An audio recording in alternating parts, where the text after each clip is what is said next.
Assalamu alaikum and hello everyone. My name is MsTehseen Mistry. I am the assistant teacher in Anjuman Islam's A.A.K English Secondary School. Today we are going to discuss a writing skill topic in Standard 10th English. So let's begin with the topic. The topic that we would be discussing today is called summary writing. Now, as we all know, in our 10th standard paper, we have a compulsory 5-mark question which comes under summary writing. So, let us understand the meaning of this topic and how exactly we have to attempt a summary question. Now, first, when we talk about the word summary, what exactly is the definition of a summary? A summary is a brief statement of a given piece of information. Summaries may be given both in the written form or in the oral form. So basically, a summary is a brief statement. A piece of information will already be given to us.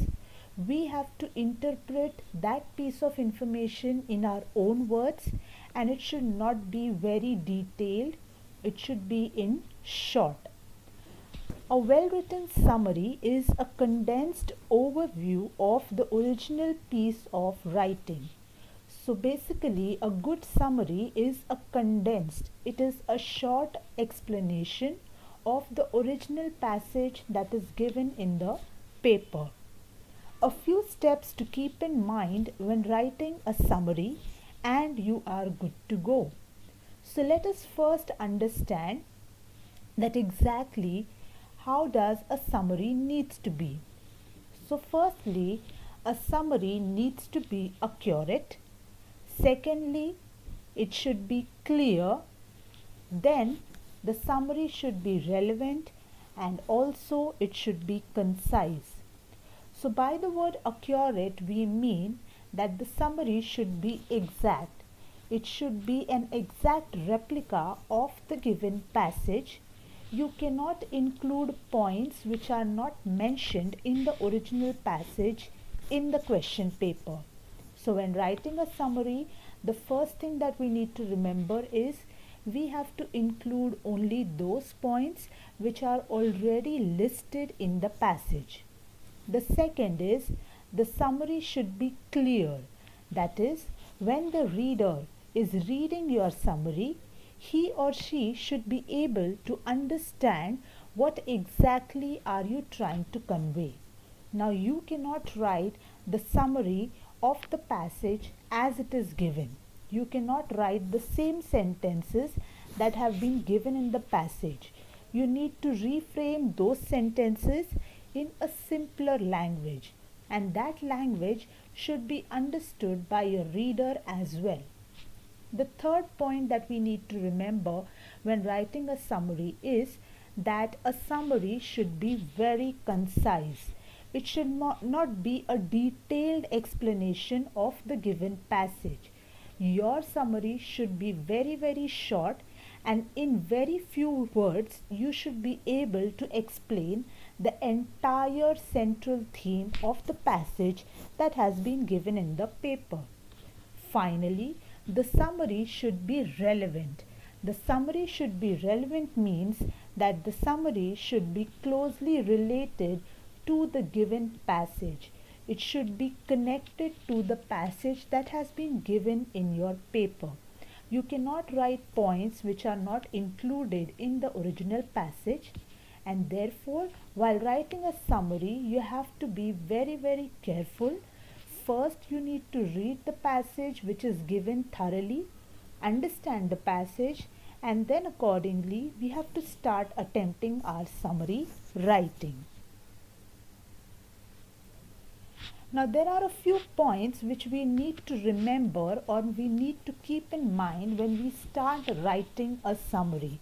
There are a few steps which we need to follow so that we can finally prepare a good, effective summary for the reader. The very first point is read. Yes, the word is read. So what do we mean by reading? This is the first self-reading session. Here you only need to focus on reading. Do not mark any points in the passage. And here you have to identify the main idea of the given text. So the first step to start writing your summary is called reading. Now this reading is actually the very first reading session of the passage that has been given in your paper. When you are doing this first reading session, you only have to focus on reading the passage thoroughly.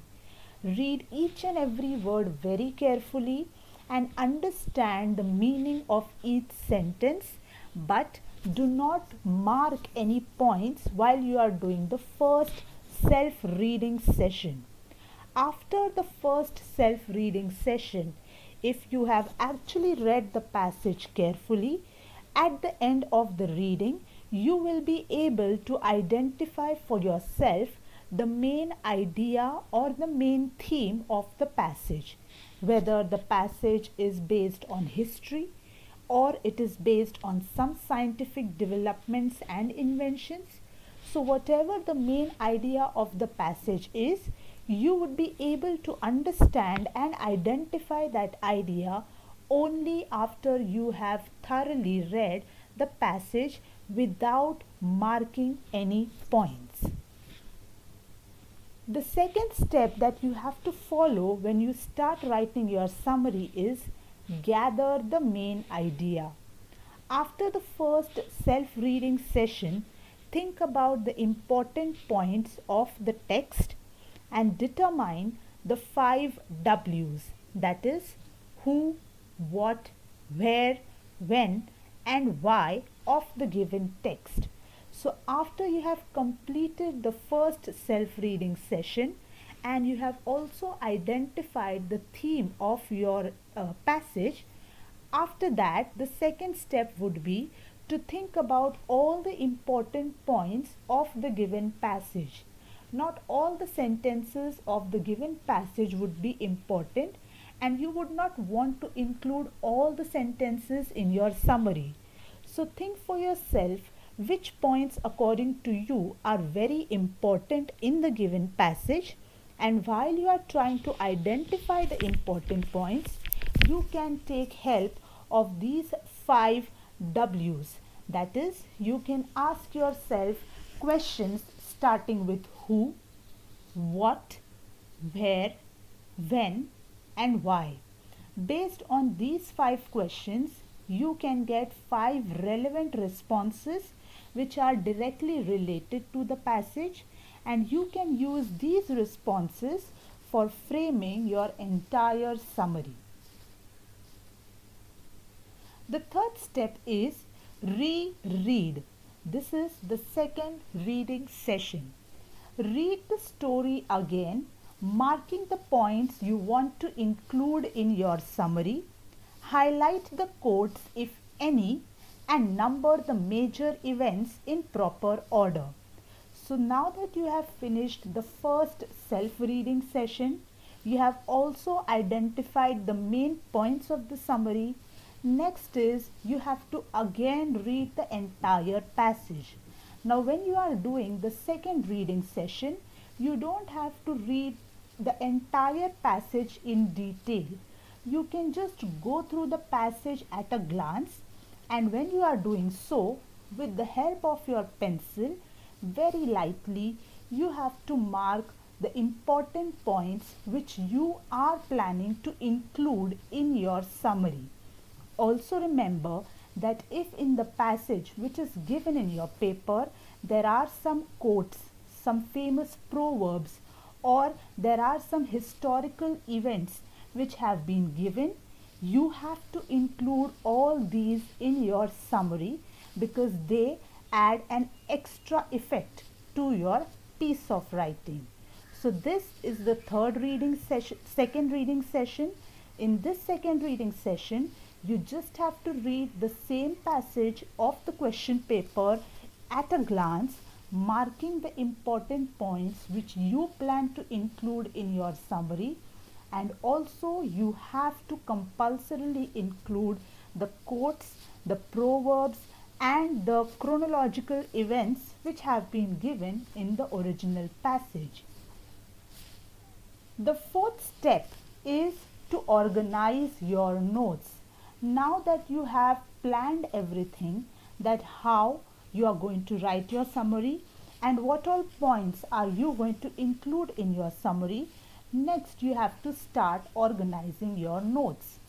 Organize the information that you have marked, elaborate the marked points in simpler words, and do not add your own points or do not write any opinions. Now that you have marked all the points, once you start writing your summary, you have to organize that information accordingly.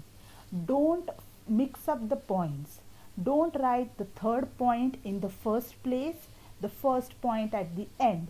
You have to give a proper introduction to your summary and also a proper conclusion. Secondly, since you are including the points that you have marked in the passage, you cannot copy paste the same points in your summary. So here you need to explain those marked points in your own simpler language.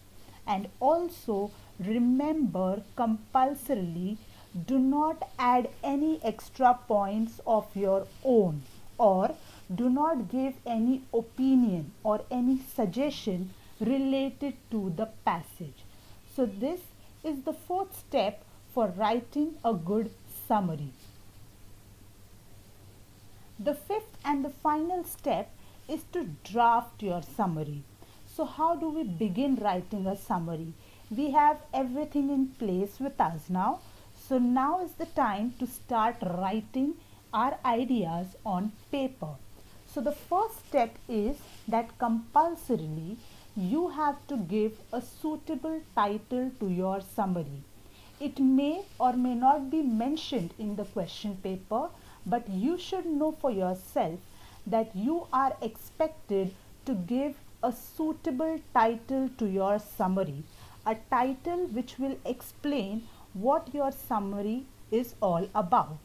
So before you start writing your main summary, you have to give a short, suitable, good title to your piece of writing. The second is you have to follow the word limit when you are writing a summary. Now you are usually expected to write 1/3 of the original passage. So when you are writing your summary, you have to follow this word limit. See to it that your summary does not exceed the length of the original passage which has been given in the question paper.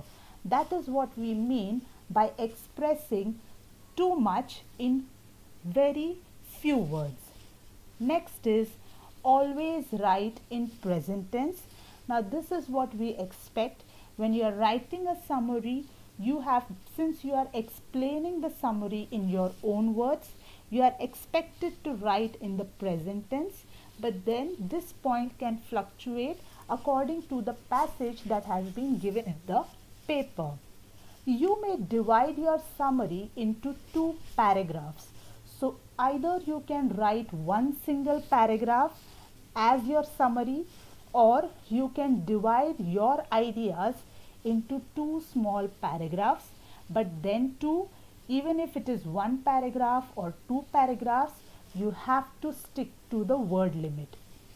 Next is give a proper introduction and a proper conclusion. So this statement applies for every writing skill. You have to give a proper, good, very colorful introduction to every writing skill, and you also have to conclude every writing skill in a very unique manner. So even if when we are talking about a summary, you have to introduce your summary topic accordingly. You cannot just abruptly start writing your summary. And when you are doing the conclusion also, you have to conclude the summary in a good, effective way. Lastly, use simple language. Do not use sentences directly from the given text. So lastly, again, this statement applies for all writing skills when you are attempting any writing skill question, and here we focus mainly on summary writing. You have to use very simple language, use simple English words, frame really short and simple sentences, and remember that never ever use the same sentences which has been given in the passage. You can take the help of the sentence that has been given in the passage, but then you have to reframe it in your own words in such a way that the reader should understand that the writer has actually grabbed the meaning of every sentence which has been listed in the passage. So let us finally just summarize what we have discussed today. Today we discussed about summary writing. Summary writing is one compulsory 5-mark question that comes every year in the question paper. So they give you an unseen passage and they ask you to prepare a summary of the same. So when you are attempting the summary writing question, these are the points that you have to remember. The first is you have to do first self-reading session. In this, you just have to read each and every sentence very carefully. Do not mark any point, any word when you are doing the first reading session. The second is gather the main idea, that is, understand the main concept of the passage. For this, you can use use the 5 W's for understanding the main idea of the passage. The third step or the third point that you have to remember when you are writing a summary is the second reading session, which we call rereading. In the second reading session, you have to just glance through the passage. You don't have to read the passage in detail, and while glancing through the passage, you have to mark the few important points, quotes, and also important historical events which you plan to include in your summary writing. The fourth is you have to organize your notes. Now you have all the points in front of you, but you should know which point has to come first, which point has to come next. So accordingly, you have to organize those marked points. And the last step that you have to remember is that how you have to draft your summary, how you have to present your summary. So there should be firstly the title. Title carries half mark. So you need to, even if they ask or they don't ask in the paper, but you are expected to write a good title to the summary. Then when you start writing your summary, you may divide the summary into 2 small paragraphs, or you can write 1 single paragraph. But whatever the case, you have to stick to the word limit. Your summary should be 1/3 of the original passage that has been given in the question paper. Next that you have to remember while drafting your summary is give a good introduction to your summary and also conclude your summary in a very unique style.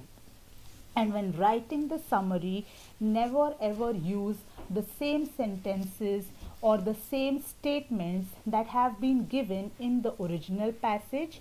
You need to reframe those sentences in your own words. Use simple English language, use simple English words, sentences, such sentences which you are able to frame properly. So this was about summary writing, a very important but also a very simple writing skill topic. If attempted well, you can score good marks here. So I hope that we have understood what we have discussed today. So thank you very much all of you, and have a wonderful day ahead.